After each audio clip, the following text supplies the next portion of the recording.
ओम शांति। आज है 27 मई 2024 के बाप दादा के मधुर महावाक्य। मुरली का सार है, मीठे बच्चे याद में रहकर भोजन बनाओ तो खाने वाले का हृदय शुद्ध हो जाएगा। तुम ब्राह्मणों का भोजन बहुत ही शुद्ध होना चाहिए। आज का प्रश्न है, सतयुग में तुम्हारे दर पर कभी भी काल नहीं आता है, क्यों? उत्तर है, क्योंकि संगम पर तुम बच्चों ने बाप द्वारा जीते जी मरना सीखा है। जो अभी जीते जी मरते हैं उनके दर पर कभी काल नहीं आ सकता। तुम यहाँ आए हो मरना सीखने।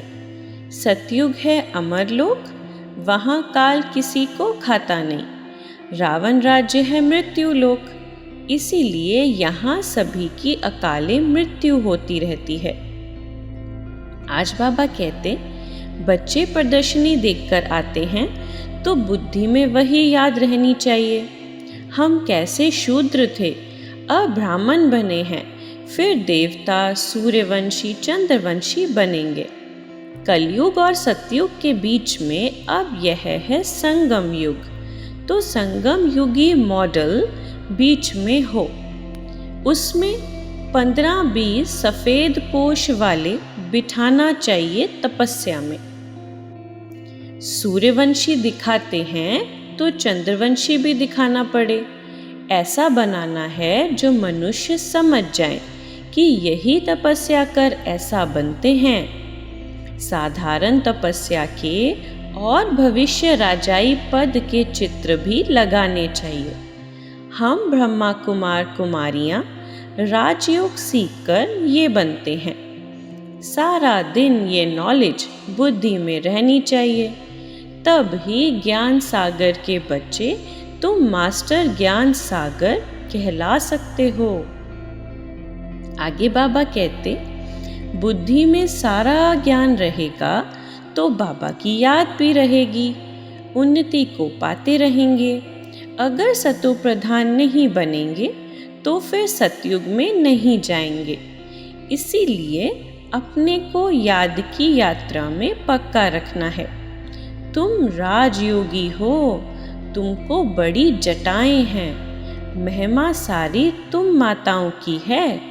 राजयोगी और योगिन यह सच्चा सच्चा तपस्या का रूप दिखाते हैं। ये सब समझने की बातें हैं। बाबा कहते, गायन है कि देवताएं भी ब्रह्मा भोजन की बहुत महिमा करते हैं, जिससे हृदय शुद्ध होता है। तो ब्राह्मण भी ऐसे होने चाहिए। ऐसा ब्राह्मण हो जो योग में रहकर भोजन बनाए। भोजन पवित्र होना चाहिए। भोजन पर बहुत मदार है, बाहर में बच्चों को नहीं मिलता है, इसीलिए यहाँ आते हैं। बच्चे तो भोजन से भी रिफ्रेश होते हैं। आगे बाबा कहते, बाप समझाते हैं यह भी कलप कलप का खेल है। हम घर से यहाँ आते हैं पाठ बजाने। झाड़ की तरफ भी बुद्धि चलनी चाहिए। कैसे किसको समझाया जाए? हर एक धर्म का अपने अपने समय पर पाठ है। यह वैरायटी धर्मों का नाटक बना हुआ है, बना बनाया खेल है। यह चित्र आदि भी कल्प कल्प ऐसे हूबहू चलते आएंगे। ये बाबा कहते, उबासी दिवाला निकालने वाले खाते हैं। जो अच्छी रीति समझते हैं, याद में रहते हैं, उनको उबासी नहीं आएगी। अगर मित्र संबंधी आदि याद आते हैं तो उबासी आती रहेगी। यह निशानियां हैं। स्वर्ग में तुमको उबासी आदि कभी आएगी ही नहीं। बाप का वर्षा पा लिया तो वहाँ सोना, उठना, बैठना कायदे सिर चलता है। आज का वरदान है, विश्व में ईश्वरीय परिवार के स्नेह का बीज बोने वाले विश्व सेवाधारी भव। आप विश्व सेवाधारी बच्चे विश्व में ईश्वरीय परिवार के स्नेह का बीज बो रहे हो, चाहे कोई नास्तिक हो या आस्तिक हो। सबको अलौकिक व ईश्वरीय स्नेह की, निस्वार्थ स्नेह की अनुभूति कराना ही बीज बोना है। यह बीज सहयोगी बनने का वृक्ष स्वतः ही पैदा करता है और समय पर सहयोगी बनने का फल दिखाई देता है।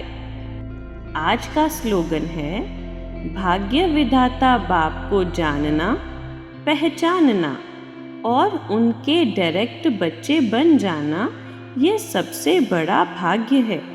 भाग्य विधाता बाप को जानना, पहचानना और उनके डायरेक्ट बच्चे बन जाना, यह सबसे बड़ा भाग्य है। ओम शांति।